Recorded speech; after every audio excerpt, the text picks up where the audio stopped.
Imagine the country you live in being hit by less and less fertile soil, making crop growing increasingly difficult.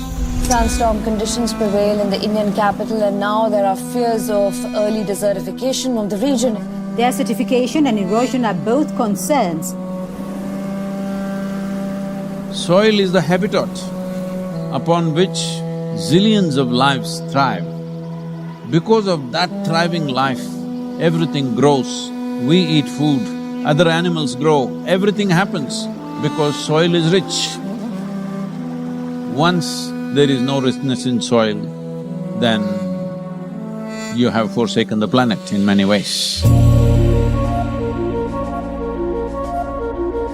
We talk of carbon, we talk of emissions, we talk of pollution at various levels. Before all that, we need to address the most important concern, because there is a misunderstanding in the world.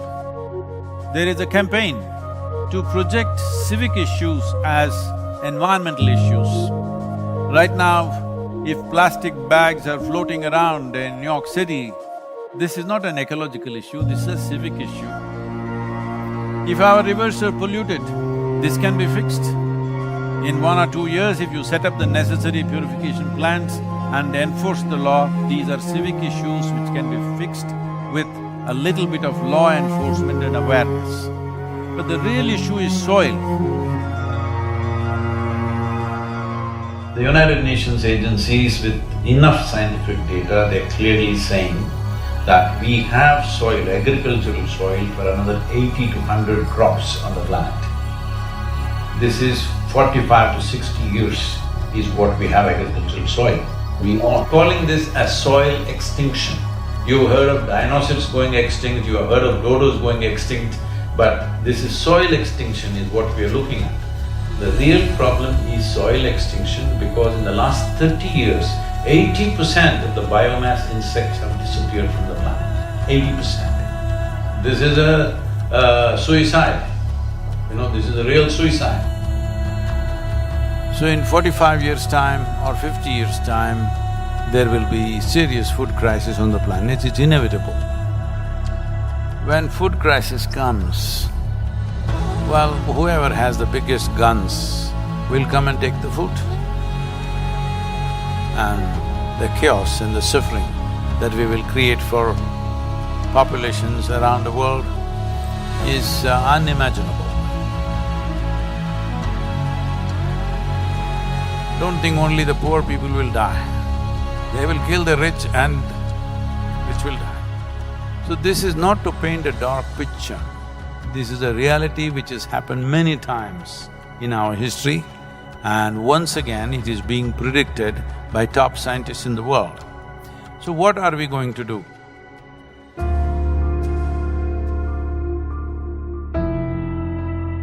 Why is soil going away? Where is it going away?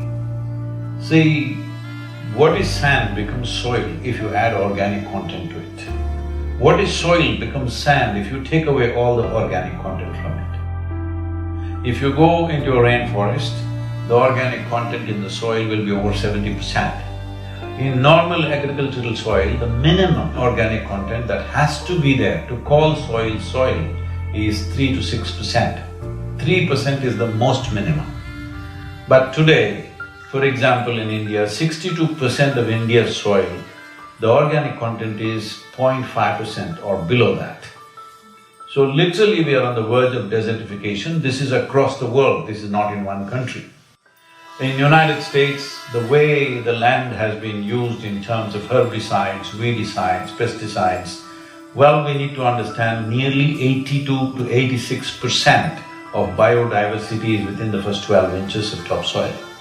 When we plow with machines like tractors plow to a depth of 9 to 12 inches and leave it open, this means we are destroying the biodiversity completely. What biodiversity means is, it's the humus in the soil. The word human comes from the word humus. That means this is actually living soil. So it's very, very important that soil becomes the focus, because if you put 1/3 to 40% of the land, especially in the tropical world, under tree shade, your climate change could be easily reversed. Land is getting hot simply because it is plowed or it is paved. Land has to go under vegetation, whatever kind, natural grasses, bushes, trees, whatever, because all these are serving the ecological activity. And we must also understand soil is a very significant carbon sink. And soil is the largest water soak on the planet. And soil is the basis of all life. This 36 to 39 inches of topsoil on average around the planet is the basis of 87% of life on this planet. To keep the biodiversity alive is the most important thing that we need to do right now. Unless we start now, this will not happen. As a part of this, we are unfolding a movement called Conscious Planet to bring maximum number of people. Right now, it looks like climate change, ecology, all these are playground for the rich and elite. No, this must change. Individual human beings should become conscious about the danger that we are facing.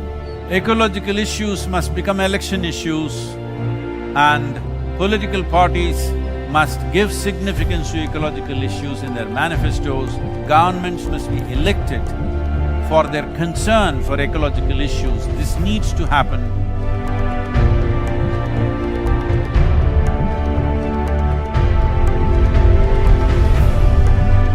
So we are seeing how to bring about a policy recommendation for 192 countries. The rally is starting on 21st of March, which is the equinox day in London. And from London, it's a single lone motorcycle riding through 24 countries, 30,000 kilometers, reaching the Cauvery basin where we are on ground working in a river basin which is 83,000 square kilometers, and 5.2 million farmers work here. The very body that we carry is soil. Without soil being rich and well, this body and every other life cannot be well. So in terms of ecology, in terms of climate change, the most important thing is that we need to have a conscious approach as to how we manage our soil, how we rejuvenate our soil, how we revitalize our soil. This conscious approach and creating a conscious planet is what is most important. Without involving large mass of people, this will not become a reality because we are democratic nations. Unless people say this is what they want, that is not going to happen. So let's create a conscious planet. Let us make it happen.